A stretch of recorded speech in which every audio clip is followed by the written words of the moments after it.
Hello guys, Muscat ട്രിപ്പിൻ്റെ part 3 വീഡിയോയിലേക്ക് എല്ലാവർക്കും സ്വാഗതം. നമ്മൾ ഫുഡ് കഴിക്കാൻ പോയത് ലിറ്റിൽ ഹട്ട് ഓഫ് കേരനാട് എന്ന് പറയുന്ന ഒരു റെസ്റ്റോറൻറ്റ് തപ്പിയാണ്. അത് നമ്മുടെ റമീസ് ഗസ്റ്റ് ലൈൻ എന്ന് പറഞ്ഞ ഹോട്ടലിനകത്തുള്ള റെസ്റ്റോറൻ്റാണ്. ആ ലിറ്റിൽ ഹട്ട് ഓഫ് കേരനാടിനകത്ത് തന്നെ 3 റെസ്റ്റോറൻ്റാണ് അവിടെ ഉള്ളത്. 3 മലയാളി ടച്ചുള്ള റെസ്റ്റോറൻ്റാണ്. പക്ഷേ നമ്മുടെ ബഡ്ജറ്റിൽ ഒതുങ്ങുന്ന അല്ലാത്തത് കൊണ്ട് നമ്മൾ അവിടെ നിന്ന് ഇറങ്ങി മസ്കറ്റിലെ വേറൊരു ഫ്രണ്ടിനെ വിളിച്ചു വെച്ചു. അദ്ദേഹം സജസ്റ്റ് ചെയ്ത ഫുഡ്ലാൻഡ് റെസ്റ്റോറൻറ്റിലോട്ടാണ് അടുത്ത നമ്മുടെ യാത്ര. സൈഡിൽ കടലൊക്കെ കാണാം. നല്ല കാഴ്ചകളും ഈന്തപ്പനങ്ങളും ഒക്കെ കണ്ടിങ്ങനെ പൊയ്ക്കൊണ്ടിരിക്കുമ്പോഴാണ് ഗൂഗിൾ മാപ്പ് നമുക്ക് വീണ്ടും പണി തന്നിരിക്കുകയാണ്. നമ്മുടെ വഴി തെറ്റിയിരിക്കുകയാണ്.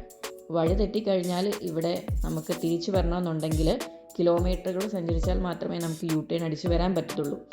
അപ്പം നമ്മൾ എത്തിയിരിക്കുന്ന സ്ഥലത്ത് തന്നെ നമുക്ക് പറ്റുന്ന മലയാളി റെസ്റ്റോറൻ്റ് ഉണ്ടെങ്കിൽ അവിടെ കയറാമെന്നായിരുന്നു ഞങ്ങളുടെ ലക്ഷ്യം.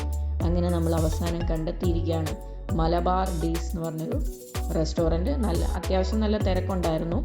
പക്ഷെ നമ്മൾ എത്തിയ സമയം വൈകുന്നേരം ആയതുകൊണ്ട് മീൽസും കാര്യങ്ങളും എല്ലാം തീർന്നു പോയിരുന്നു.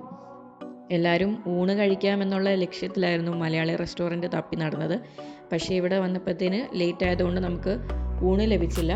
അതിന് വരെ നമ്മൾ ചിക്കൻ ബിരിയാണിയും ബീഫ് ബിരിയാണിയും മിക്സഡ് ഫ്രൈഡ് റൈസുമാണ് മേടിച്ചത്. അത്യാവശ്യം നല്ലൊരു ബിരിയാണി ആയിരുന്നു. ബിരിയാണിക്ക് ശേഷം നമ്മളൊരു ഫ്രഷ് ലൈമും കൂടെ മേടിച്ചിരുന്നു.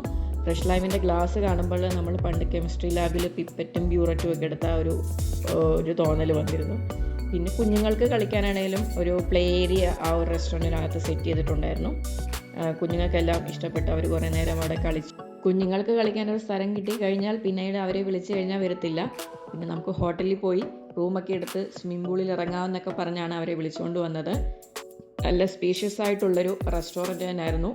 നല്ല ആംബിയൻസ് ആണ്, നല്ല കളർ തീമാണ്. ആരെങ്കിലും ഒമാനിൽ മസ്കറ്റിൽ വരുന്നുണ്ടെങ്കിൽ ഞാൻ ഈ റെസ്റ്റോറൻറ്റ് സജസ്റ്റ് ചെയ്യുന്നു. നല്ല ഫുഡുമായിരുന്നു.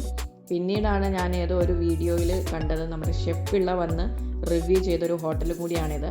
ഇതാണ് മലബാർ ഡേയ്സ് എന്ന് പറഞ്ഞ റെസ്റ്റോറൻറ്റ്. ഇതൊരു പ്രൊമോഷൻ വീഡിയോയും കാര്യങ്ങളും ഒന്നുമല്ല. നമുക്കിഷ്ടപ്പെടുന്ന സ്ഥലങ്ങളും രുചികളും മറ്റുള്ളവരിലൂടെ എത്തിക്കുക എന്നുള്ളതാണ് ഈ വീഡിയോയുടെ ലക്ഷ്യം. ഈ വീഡിയോ ഇഷ്ടപ്പെട്ടാൽ please support, subscribe and like.